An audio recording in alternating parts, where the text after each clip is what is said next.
regardez bien, voilà ce qui nous est présenté par Téhéran comme la preuve d'un avion abattu. Le régime de Téhéran parle d'un F-35. Des experts, dont Gaëtan Powys, que l'on connaît bien sur ce plateau, parle lui plutôt d'un F-15 modèle antérieur au F-35. En tout état de cause, ça reste un avion. Du côté, et on le verra, iranien, c'est une chasse à l'homme qui a été lancée, organisée.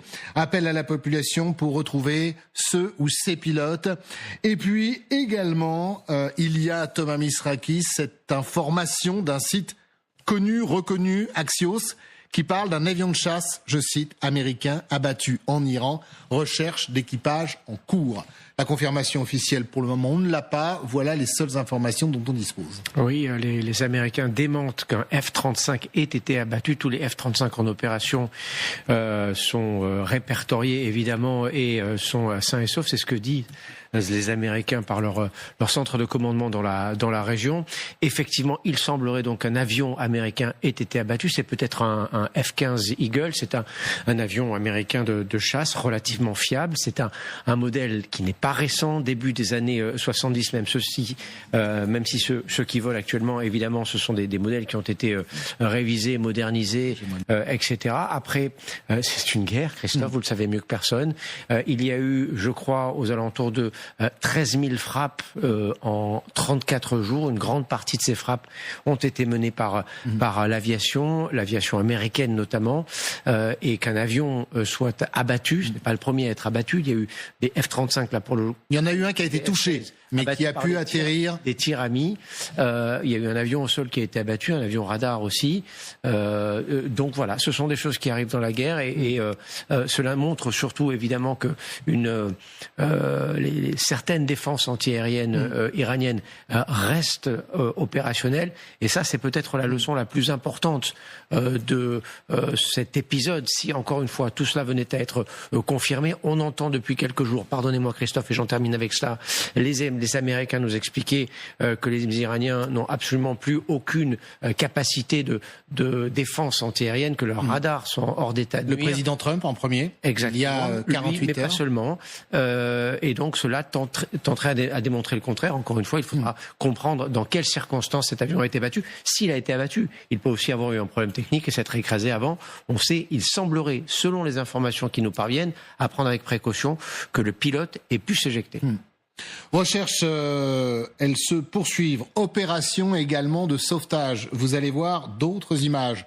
Regardez ces hélicoptères. Alors ce sont des images qui ont été tournées, semble-t-il, par des habitants de la région montant des hélicoptères américains. Le but, et c'est présenté comme ça par le régime iranien à l'heure où nous parlons, comme une opération de sauvetage. Autre image également, vous allez les découvrir, un Hercule de l'armée américaine à très basse altitude. On en parlait avec le général tout à l'heure, qui lâche, vous allez voir ces images dans quelques instants, qui lâche des leurres. Regardez, ça va apparaître sur ces images.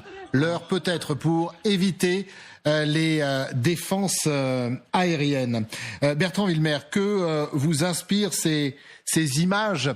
Alors je sais pas, on va revoir là aussi ces images publiées par les autorités iraniennes, ces morceaux, ces débris d'appareils vendus par le régime comme un F-35, supposés par nos experts comme un F-15. Est-ce que vous avez quelques informations à nous donner, d'abord peut-être sur l'appareil, sur les différences, mais aussi sur cette possibilité qu'un appareil américain ait été abattu?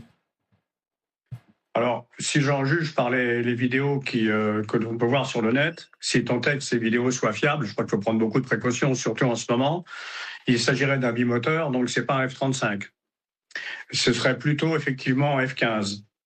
Les F-15, il y en a sur des bases qataries. Il y a des F-15 QA, c'est des F-15 qatariens. Il y a des F-15 sur des bases d'Arabie Saoudite, c'est des F-15 SA, des F-15 qui sont donc propriété de l'Arabie Saoudite et pilotés par l'Arabie Saoudite. Et puis il y a les F-15E qui sont des avions biplaces et qui sont de l'US Air Force. Il n'y a pas de F-15A et de F-15C engagés, à ma connaissance, qui sont des monoplaces actuellement sur le Golfe. Et je précise que le F-15 n'apponte pas. Donc c'est pas un appareil qui est parti d'un porte-avions.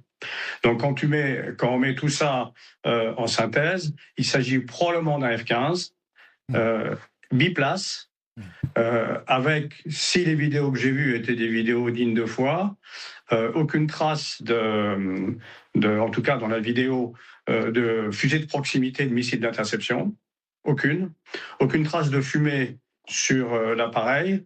L'appareil descend avec une attitude qui ressemble à un décrochage et il n'y a pas de signe d'éjection sur la partie de la vidéo que j'ai pu voir. Ce qui veut dire... voilà ce qu'on peut dire en ce moment. Alors, ce qui veut dire, quelle est votre analyse de ces vidéos ? Encore une fois, on ne les a pas eues, on ne les a pas vérifiées, mais ça tenterait à expliquer quoi ?